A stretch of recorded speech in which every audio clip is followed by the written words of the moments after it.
Hej, jeg sidder her foran min klinik og har fundet lidt lag og lidt sol. Og så er det lige præcis nu, at man har lyst til at lufte benene og armene og lige få lidt D-vitamin.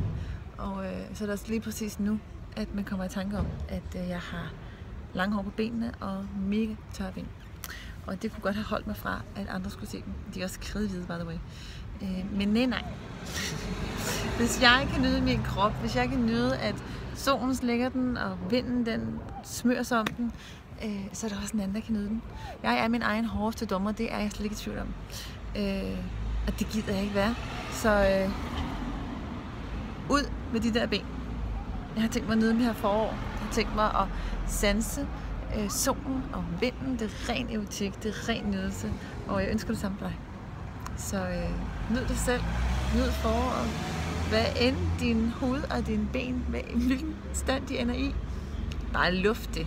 Hvis du kan nyde det, så kan en anden også. Og vi skal nyde os selv først. Hvis jeg nyder mig, så er der kortere til at nyde dig. Nyd foråret. Hej.